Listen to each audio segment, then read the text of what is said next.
São 12 horas e um cadinho de minutos, né? Quantos minutos? 47 minutos. Já aparece na tela aqui, nossa nobre produtora do programa, a jornalista Eliane Alves. Direto agora com o excelentíssimo governador do estado, Coronel Marcos Rocha. Eliane, boa tarde, seja bem-vindo a Rondônia Urgente.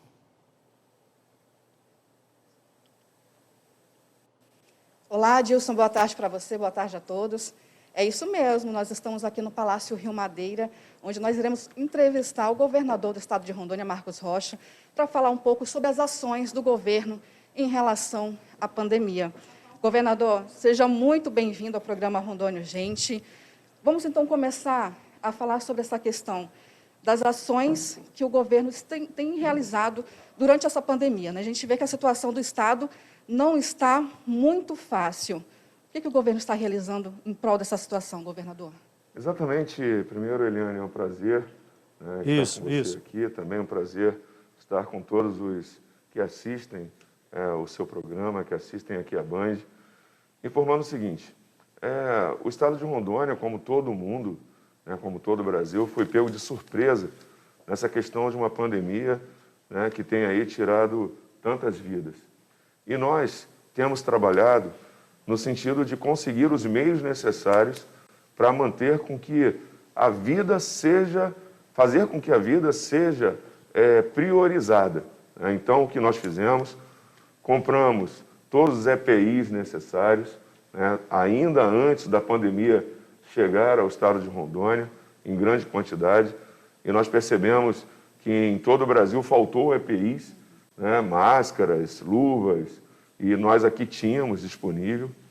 Nós compramos, e isso foi um motivo de grande alarde, de grandes comentários negativos à época, porque nós, ao invés de comprarmos um hospital de lona, de madeira, nós compramos um hospital de alvenaria, e um hospital que, ao final da pandemia, ele continuará sendo utilizado em prol da população.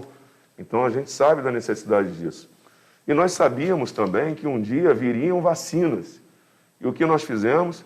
Antecipamos a compra de seringas, porque quando vários locais aí estavam desesperados buscando seringas, nós aqui não temos falta de seringa, porque nós compramos anteriormente.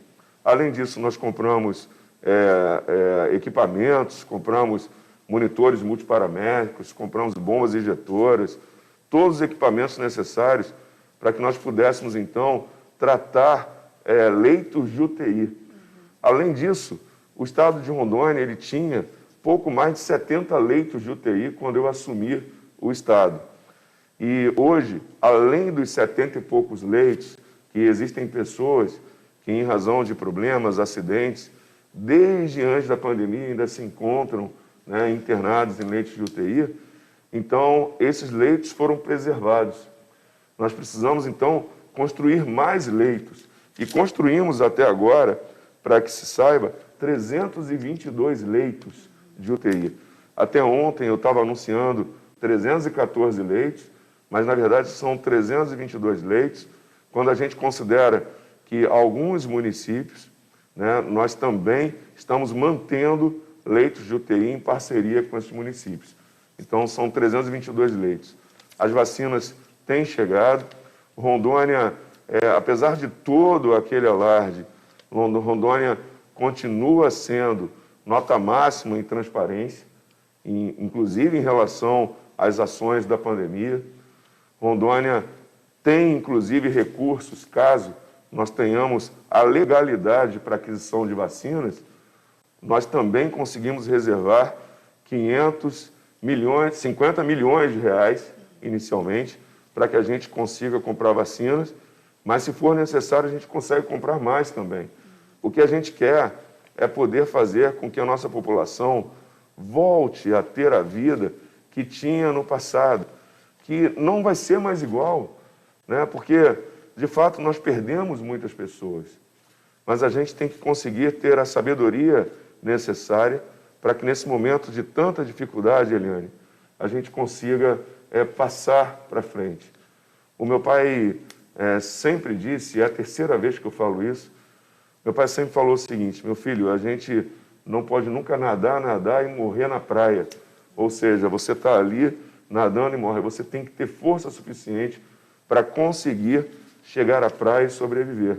Então, nesse momento onde as vacinas começam a chegar ao país, né, compradas pelo Ministério da Saúde, então, e outras que poderão ser adquiridas também pelos governos, caso isso esteja alinhado com o governo federal, que ainda está em discussão, então a gente tem os recursos para comprar. Então, vamos segurar, né, um pouco nesse momento para que a gente consiga passar à frente e poder ter o mínimo de danos possíveis em relação a essa pandemia.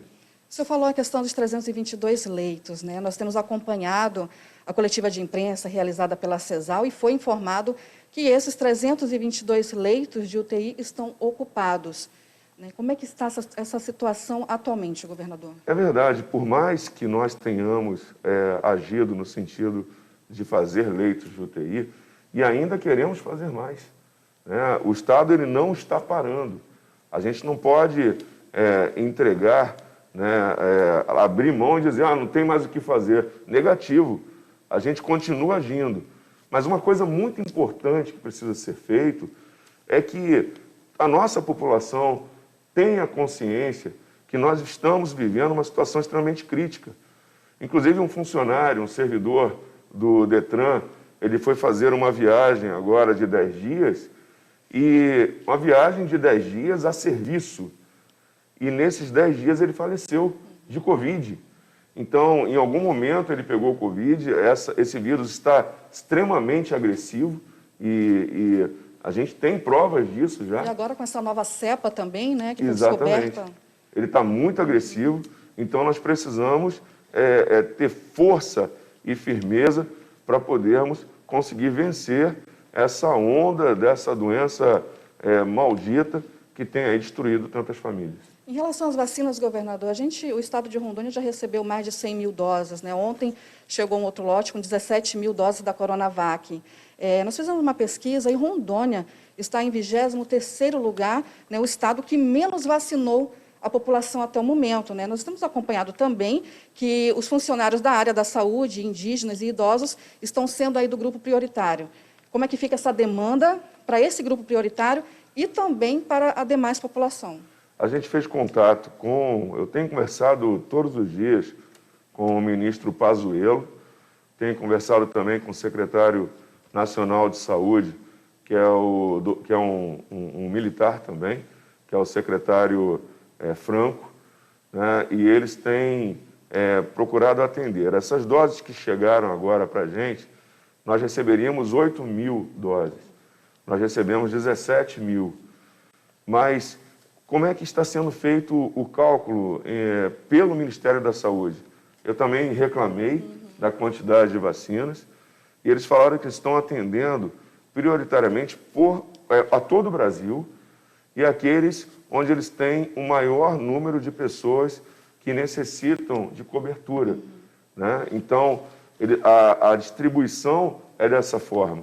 Então, Acre, Roraima e outros estados, também Rondônia, onde o número de pessoas prioritárias é um pouco menor e a população, consequentemente, também é menor, então isso vem causando um número menor de entrega de vacinas.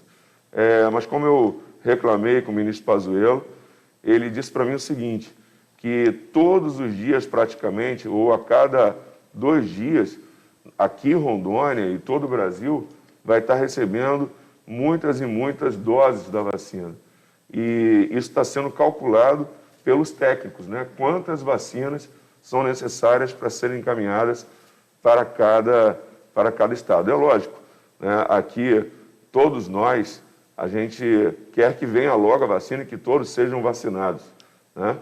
Entretanto, o governo federal está seguindo a linha de cálculos deles, né? De quantas pessoas são prioridade em cada estado. Então, e como nós temos uma população menor também em comparação com a maioria dos estados, então a gente acaba recebendo uma quantidade menor. Governador, eu vou tentar falar agora aqui com o nosso apresentador, acredito que ele está na escuta, Adilson Norato. Você quer fazer alguma pergunta para o governador? Oi, Eliane, tudo bem? Boa tarde ao governador, é uma satisfação tê-lo conosco aqui no programa. Bom, como a gente está com uma dinâmica um pouco mais delicada, eu vou deixar que você conduza aí, mas já que você deu uma brecha, só passa para o governador que chegam algumas perguntas aqui no programa, e entre elas eu acho que é até oportuno o governador falar sobre o seu assunto, a classe de eventos. O governo tem tomado alguma medida para contemplar esse segmento da economia que deve ser o último a ser retomado a atividade?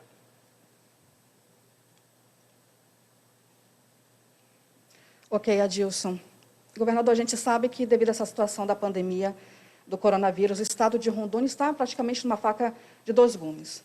Um lado é a população que precisa se proteger e o outro é a classe empresarial que precisa sobreviver. Muitos empresários, inclusive, fizeram manifestação aqui em frente ao CPA, pedindo aí a retomada das atividades, principalmente para os empresários que trabalham à noite. Como é que o senhor olha a situação dessas pessoas? A gente tem que entender o seguinte, eu tentei vários decretos, por vários decretos, nós inclusive mantemos uma flexibilidade maior, né? O decreto que nós fizemos anterior a esse, que inclusive ainda está em discussão hoje, inclusive, né? Eu autorizei na verdade eu determinei uma reunião com empresários para que nós pudéssemos ver o que pode, o que não pode ser feito e que, ao mesmo tempo, atenda à questão de não elevação do número de contaminados. Quando a gente olha, por exemplo, a situação dos empresários da área de escolas, os meus filhos estudam em escola privada, né? Escola privada. Já estudaram em escola pública, né? Os meus mais velhos, né? No Colégio Tiradentes, inclusive. Os menores estudam em escola privada. O que acontece? Eles estão estudando em casa. Olha só, 20 crianças de 0 a 12 anos morreram durante essa pandemia, sem comorbidades. Também 16 adolescentes, nós fomos adolescentes já, né? Morreram em razão dessa doença maldita. E nós tivemos até agora mais de 14 mil crianças e adolescentes contaminados por essa doença. Então, a gente precisa entender, né? Eu tomei uma decisão em relação ao ensino público. Eu tomei uma decisão. A decisão foi, vamos fazer um sistema que atenda de forma virtual, que atenda online. E a gente tem feito. É o ideal? Claro que não. A gente não está no mundo ideal. Nós estamos vivendo uma guerra. Estava falando isso agora com o brigadeiro, e ele concordou, brigadeiro que comanda aqui a nossa região, e ele concordou, nós estamos numa guerra. E em guerra, não tem como a gente ficar agradando a A ou a B. Né? E repito aqui, eu não estou preocupado com a eleição de 2022, que às vezes eu recebo algumas, que lógico são pessoas de oposição, né? que tentam levantar essa questão. Mas aí eu não estou preocupado com a eleição de 2022, eu estou preocupado em salvar vidas e o máximo de empregos. Então, é claro que não dá numa guerra para a gente chegar, não faz o que você quer, está tudo liberal, o que eu gostaria de fazer. Eu gostaria. Agora, por exemplo, o próprio Fernando Máximo, secretário de Saúde, e outros secretários, né, falaram, ó, vamos fechar tudo, fazer um lockdown aí. Agora, vem cá, olha para São Paulo. São Paulo está fazendo lockdown o tempo inteiro lá e está contaminado. Então, nós precisamos o quê? É ter o cuidado da população. Eu sei que o vírus não se pega em empresas, não se pega ali na atividade comercial, mas o problema é a falta de cuidado que muitos da população têm. Infelizmente, a medida tem que ser mais dura. A manifestação, ela é livre. Pode fazer manifestação livre, cuidado, usem máscara, né? E façam carreatas, mas a gente precisa adotar uma postura devida e necessária. E eu não estou fazendo isso porque eu gosto, é porque é necessário, porque foram feitos estudos. Então, como é que a gente vai fazer bares funcionarem quando a gente viu, e eu tenho certeza que você é testemunha disso também, que eu deixei, não, vamos botar 50% dos bares a capacidade máxima, os músicos funcionando atrás de acrílicos para poder proteger o cantor, que vai estar sem máscara. Mas aí, no mesmo dia, e durante aquela semana que estava o decreto, todo mundo mandando foto para mim dos bares lotados, todo mundo sem máscara, bebendo, porque não se tem controle. Então, há necessidade, ainda mais quando começa a beber, aí perde o controle total. E aí vem a contaminação, né? Então, aí gera esses problemas. E algumas dessas pessoas estarão assintomáticas, mas estarão levando isso daí para perto da família. Nós tivemos, inclusive, um caso de uma moça reclamando que o pai estava sem ter atendimento de UTI e gritando e xingando o governo. E aí nós fomos olhar, foi agora ali, logo depois do período de Natal, nós fomos olhar as redes sociais dela, ela estava, o pai, a mãe, a família inteira, fazendo festa de Natal, de Ano Novo, na verdade. Então, como é que a gente não consegue tudo não, gente. A gente precisa ter um pouco de senso. Alguns empresários conversaram comigo, né, e pessoas que eu passei a ter grande respeito, inclusive que trabalham com bares, músicos, né, e eles fizeram uma manifestação aqui, eu pedi para chamar, eu nem estava ouvindo, né, mas quando eu soube, não, chama 3 deles lá, eles vieram comigo e todos eles falaram, eu não queria estar na sua pele, porque eles sabem, não tem como a gente atender, abre e fecha, né, e como existe um governo, a gente precisa, o governador tem que ter o controle, né, até porque ele também é cobrado de outros órgãos. Ele é cobrado de outros órgãos. Ministério Público, Tribunal de Contas, Tribunal de Justiça, Ministério Público Federal, a Justiça Federal, vem tudo para cima. Eu não estou preocupado com isso, não. Mas eu estou preocupado, de fato, em salvar vidas, em fazer com que o máximo de pessoas tenham vida. E nós estamos em guerra. E em guerra não tem como a gente fazer tudo do jeito que nós gostaríamos que fosse. Governador, antes de encerrar aqui a entrevista, eu gostaria de deixar aqui o espaço para o senhor fazer as suas considerações finais a todos os nossos telespectadores do programa Rondônia Urgente e também a toda a população rondoniense. Primeira coisa, eu gostaria de agradecer a todos os profissionais de saúde, a dedicação que se tem, o compromisso que se tem, né, eu tenho vários parentes meus que são médicos, enfermeiros, né, e que são da área de saúde. Então, eu quero parabenizar a todos vocês que têm se dedicado muito para conseguir combater esse vírus. A gente sabe o que vocês têm sofrido e não é fácil, né, ver, por exemplo, médicos, médicas, profissionais de saúde como um todo, muitas vezes chorando porque observam pessoas que poderiam estar sendo vivas ou tendo os equipamentos necessários e não têm, e morrendo por falta de ar, morrendo porque não consegue respirar. Ainda agora, nós tivemos um áudio, eu recebi um áudio de uma mãe que estava, inclusive, fazendo, parece que carreata, para que as aulas particulares voltassem.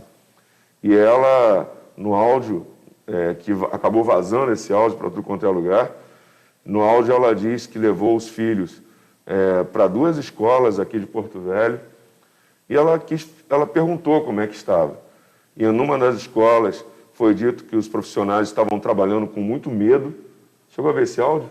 Não, governador. Eu vou lhe mandar.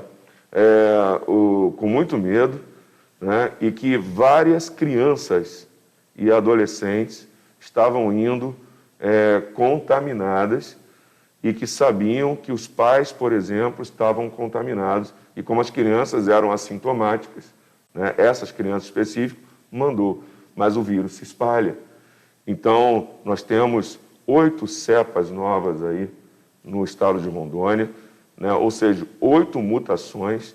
Eu era imune à primeira delas, tanto que a minha família pegou e eu não peguei, perto deles, estando perto deles. Mas da segunda eu peguei e fui parar na UTI. E graças a Deus tinha leito disponível de UTI, né, para mim e para minha esposa. Então a gente tem que ter muito juízo nesse momento e saber o que de fato a gente quer. Né? Eu mantive nesse decreto, nós mantivemos, né, os Uber funcionando, né, mantivemos táxi, lógico, limitando o número de pessoas, transporte. Mantivemos o delivery, mantivemos todos os essenciais abertos, finais de semana. Né? Por exemplo, eu fico triste quando a gente vê nos supermercados filas do lado de fora. Quando a gente sabe que supermercados, farmácias, eles continuarão abertos nos finais de semana, não vai estar fechado. Então, se você vai na frente do supermercado, vê que está cheio de gente, não vai naquele momento, vai depois. Né? Por que isso? Né? Então, às vezes, há uma falta, muitas vezes, de compromisso de alguns, de preocupação com alguns, né? De alguns. Então, a gente precisa, nesse momento, fazer o que pode ser feito para salvar vidas. O Estado ele tem, Eliane, seguido em frente, feito obras grandiosas de estrutura. Nós temos um agronegócio que está cada vez mais se fortalecendo. Nós temos também a questão do programa Amparo, que vem aí trazendo assistência às famílias mais carentes. O Rondônia manteve um programa, né, entregando recursos àqueles que ganham R$ 89 por pessoa. Então, quando você recebe qualquer ajuda, isso é muito bem-vindo. Rondônia tem seguido em frente, inclusive, com obras grandiosas, praças, enfim, tudo aquilo que a gente vai ter quando acabar essa pandemia. Nós vamos estar podendo desfrutar dessas bênçãos. Espero em Deus que eu consiga passar por essa pandemia, que todos nós que estamos aqui consigamos passar por essa pandemia. Mas nós vamos seguir em frente, vamos caminhando. Nós sabemos que muitas vezes a gente quer tudo, né? Mas nem tudo é possível na hora que a gente quer. E eu gostaria de falar um assunto, é possível? Sim, governador. Eu gostaria de falar. Se fala muito da questão de redução do CMS do combustível, não é verdade? O tempo inteiro, vamos diminuir o CMS do combustível. Mas, ao mesmo tempo, se pede, nós precisamos ter estradas de qualidade. Aí a gente tem, às vezes, servidores públicos falando, quero que reduza o ICMS do combustível. Aí depois o próprio servidor público falando, eu quero melhoria de salário. Quer dizer, como é que se consegue esse negócio? Essa conta não fecha. E tem mais um detalhe, o estado de Rondônia, o ICMS do estado de Rondônia é 26%. O do Rio de Janeiro, que tem, inclusive, a questão de produção de combustível lá, é 34, 35, 31, algo nesse sentido. O estado de Rondônia não tem refinaria, né? O estado de Rondônia não tem refinaria. E tem um dos menores índices, um dos menores taxas, né, impostos de combustível. Quando a gente... só para que se saiba que às vezes as pessoas são levadas, né, por alguém com interesse político. Mas quando a gente tira o imposto de um lugar, obrigatoriamente por lei, o imposto ele tem que ser colocado em outro produto. O governador ele não pode tirar o imposto. Eu fiz um compromisso. Qual foi o compromisso? Vamos manter os impostos sem aumento. Eu até falei isso lá no programa. Não vamos aumentar nada. Vamos manter, não vamos criar nada. E eu estou cumprindo isso desde o início. E vou continuar cumprindo isso. Agora, se você tira o imposto de um lugar, para onde Rondônia vai ter que jogar? Para o arroz, para o feijão, vai jogar para o milho, ou seja, produtos extremamente essenciais que vai mexer diretamente na mesa. O governo federal, ele conseguiu tirar um imposto, está tirando um imposto sobre o gás de cozinha. Só que ele também tem que jogar para outro lugar. Para onde está indo?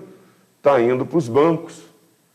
Mas eu não posso fazer isso, não tem como jogar para banco, né? Então, a gente tem que ter muito cuidado, né, nesse momento, né, com aquilo que a gente quer.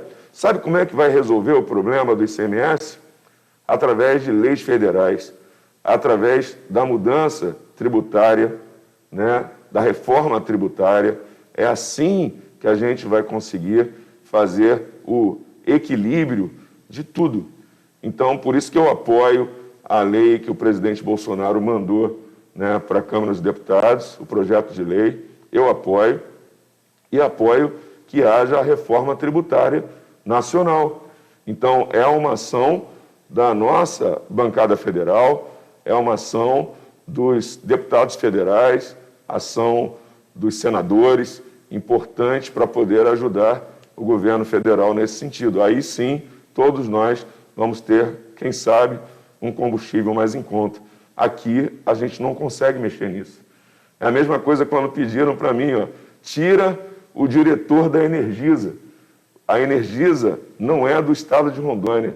A Energisa, ela foi uma licitação feita federal, né, uma concessão, né, onde ela conseguiu pegar essa empresa, é uma empresa privada, né, e essa empresa, ela tem o seu dono. Como é que eu vou tirar o dono da Energisa? Que é uma empresa privada e que não tem nenhum contato, nenhum acordo com o governo do estado. Então, são questões que a gente está chegando aí próximo de 2022, mas já tem grupos trabalhando muito, mesmo em pandemia, enquanto a gente está aqui trabalhando muito para tentar manter vidas, existem pessoas trabalhando muito porque querem ter poder em 2022.